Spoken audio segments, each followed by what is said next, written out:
j'ai choisi d'ouvrir un podcast avec une parole forte. Avec une parole forte, avec un hadith qui me tient à cœur, un hadith profond, mais aussi qui est parfois mal compris. Sous les pieds de ta mère se trouve le paradis. Je tiens à donner, moi, ma lecture personnelle concernant ce hadith, parce que j'ai moi-même baigné dans la culture musulmane, et ce hadith m'a accompagnée dans mon éducation. Il m'a touchée, mais il a été source de confusion, je dirais, de culpabilité. Il m'a remuée et parfois même bloquée. Mais il a été en même temps source de révélations profondes. Et je vous invite vraiment, vraiment à rester jusqu'au bout de ce podcast. Alors, je vais vous partager mon ressenti, ma lecture personnelle, celle que j'ai comprise, forgée à travers mon expérience. Alors, ce n'est pas une vérité absolue, ce n'est que mon chemin, mon regard. Et après, Dieu seul sait. Alors, ce que je veux, c'est vraiment d'ouvrir un espace de parole et de vérité intérieure autour de ce hadith. C'est un hadith qui est puissant, mais aussi très chargé. Il peut être lumière ou blessure. Cette parole sacrée, effectivement, peut élever, mais aussi enfermer. Mais dans ce hadith, au fond, ça va être d'aller à la rencontre. D'aller à la rencontre de soi, d'aller à la rencontre avec toi-même. Alors oui, parlons de la mère. La mère, c'est la première porte d'entrée dans le monde, oui. Elle est la première matrice, c'est elle qui nous donne notre première image de Dieu. Et selon ce que l'on a reçu, c'est aussi notre relation au divin, à Dieu, qui va se former, qui va se teinter. Et pour beaucoup de la croyance musulmane, je dois dire que cela signifie pour beaucoup en fait se taire, se nier, étouffer son individualité, refouler ses besoins, ses émotions, par loyauté, par peur. Et cela, ça nous met dans un espace de silence. Ah, le silence. Et maintenant, brisons le silence.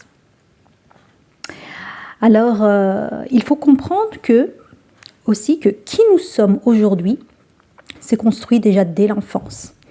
Et revenir à l'enfant que nous étions. L'enfant n'apprend pas la sécurité si la mère est instable émotionnellement, si la mère elle est blessée, ou elle est enfermée dans sa propre souffrance. Déjà, ça c'est une première des choses qu'il faut comprendre.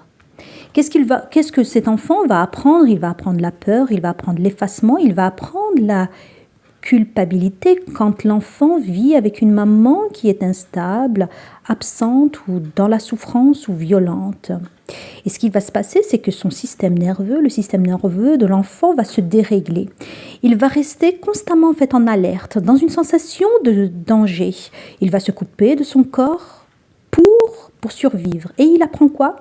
Et vous savez ce qu'il va apprendre en fait par la suite, c'est qu'il va apprendre que Dieu juge ou punit. Que Dieu juge ou punit. Et que l'amour est dangereux. Alors, il va grandir en se méfiant et en se méfiant même du divin. Donc, si la maman était source en fait de rejet, d'instabilité ou de châtiment, alors tout ça, ça va s'établir au niveau inconscient, au niveau inconscient chez l'enfant et il va le porter jusqu'à l'âge adulte. Alors, à l'âge adulte, on peut prier, avoir des pratiques religieuses, entre autres pour rechercher Dieu, se rapprocher d'être dans sa proximité. Mais au fond, on ne sent rien, on ne sent pas grand-chose. La lumière ne pénètre pas. Parce qu'on ne s'est jamais senti en sécurité, et ce déjà depuis l'enfance. Le corps est tendu, il est crispé, le cœur n'est pas ouvert véritablement. Ce qui fait que, on est constamment dans une sensation, dans l'insécurité, et très souvent, ce qu'il se passe, c'est qu'on va rechercher auprès de personnes extérieures, un homme, une femme, des amis, cette sécurité. Donc là, on comprend bien que la mère, soit elle sécurise, ou soit elle insécurise. Et c'est de la relation avec ta maman que va naître ta sécurité. Ta sécurité intérieure influera sur ton équilibre dans les différentes catégories de ta vie. Et ça, il faut bien l'intégrer, ça.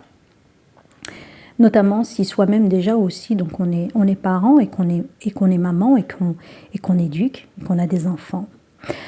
Donc, eh bien, ce hadith, il peut devenir une injonction destructrice quand il est mal compris ou vécu dans une relation toxique. Et très souvent, ce qu'il passe, c'est qu'on ne veut pas reconnaître que notre mère peut nous faire du mal.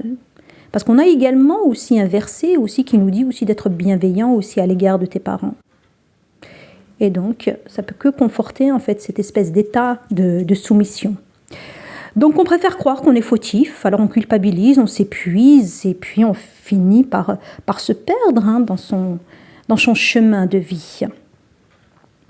On peut prendre donc la mère, elle devient presque une autorité, elle devient une autorité divine, on vit par elle, on dépend de ses humeurs, de son regard, de son amour qui est au fond conditionnel.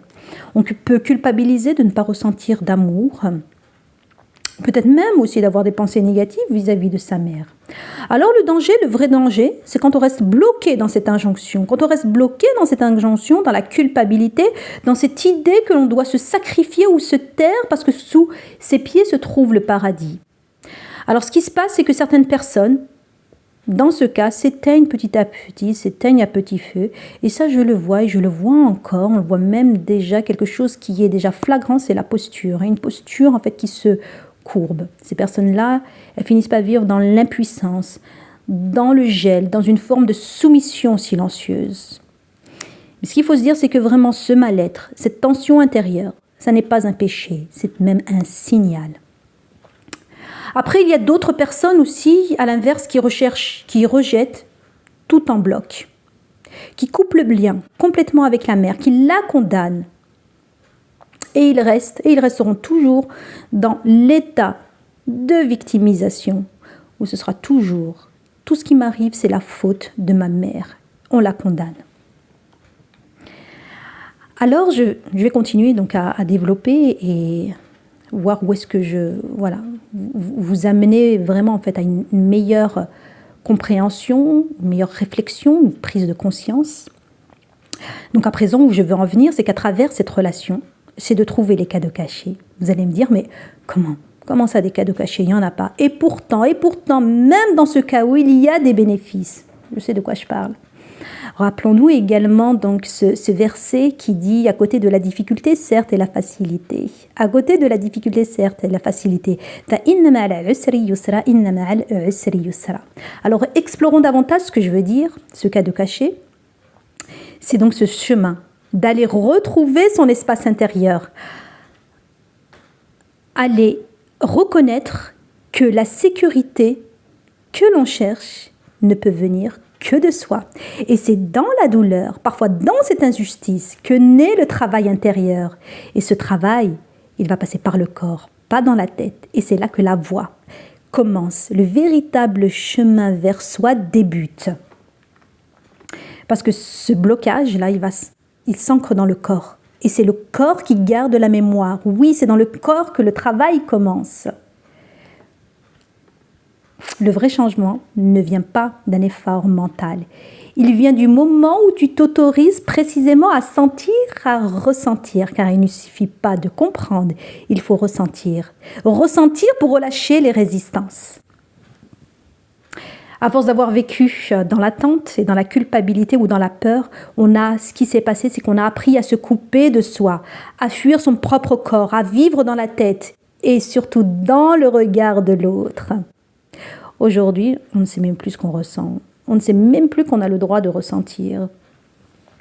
Alors peut-être que c'est là, justement, que réside ce paradis, dans le courage de se rencontrer soi-même, d'aller chercher en soi ce qui a été nié, la sécurité que l'on n'a pas reçue.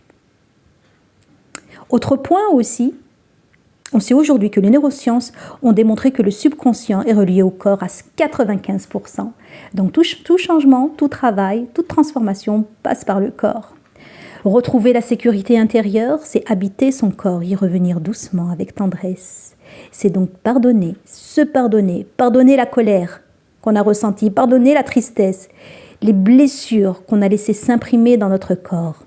Ce corps qui a tout porté, tout traversé, silencieusement, sans fuir. Ce corps, cet Amen, ce véhicule terrestre de l'âme, qui a encaissé les chocs émotionnels, les non-dits, les violences, parfois, même celles qu'on s'est infligées à soi-même. Mais on ne peut pas pardonner vraiment à l'autre ou à sa maman, vraiment sans s'être reconnu soi-même d'abord, sans avoir accueilli à l'intérieur de soi ce qui a été blessé, ce qui a été nié. Le pardon, ce n'est pas oublier, c'est transmuter. C'est transmuter cette charge émotionnelle, c'est reconnaître la douleur et la libérer. Observer sans forcer, laisser surgir ce qui a besoin d'être vu, entendu, reconnu. C'est part de soi, oublier, s'autoriser à trembler, à pleurer. Alors doucement, vous savez ce qu'il va se passer tout doucement? C'est que le subconscient va se reprogrammer. Voilà. Car le corps, c'est le seul lieu où peut se poser la sécurité. Et si ta mère ne te l'a pas offerte, alors il faut la réapprendre lentement et se dire mon corps est un lieu sûr. C'est un passage. Il faut dire que c'est un travail intérieur, un passage quand on a une intention, surtout qui est orientée vers la quête du divin, la quête de lumière. Un espace de transformation où l'on apprend petit à petit à mieux comprendre l'autre, mais surtout à se comprendre soi-même. Et ce travail, ce chemin, c'est un travail de réconciliation. Pas forcément en fait avec sa mère, mais avec soi, avec l'enfant intérieur blessé.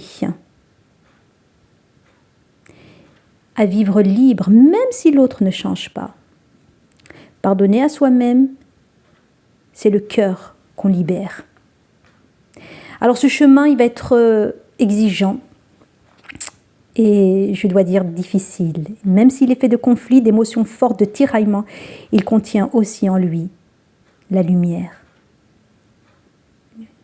Comme je l'ai dit, ce verset aussi du Coran qui nous rappelle qu'à côté de la difficulté, il y a une facilité. Et que peut-être un jour, tu pourras honorer ta mère. Non pas parce que tu t'es oublié pour elle, mais parce que tu t'es retrouvé grâce à elle, grâce à ce lien blessé. Et c'est ça aussi, donc, le sacré. Tu découvriras qu'au fond, ce n'était pas une punition, mais une porte, une ouverture, un retour à toi, un retour à Dieu. Et après, pouvoir dire merci. Ce qui était un fardeau pour toi devient ton plus grand cadeau, et tu deviendras la mère de ta mère.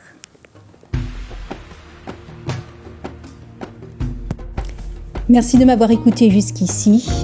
Ce sujet, il est sensible, il est profond, donc n'hésitez pas à me partager en commentaire ce que ça vous évoque et comment cette parole aussi donc a résonné dans votre vie. Au prochain épisode, et d'ici là, prenez soin de vous.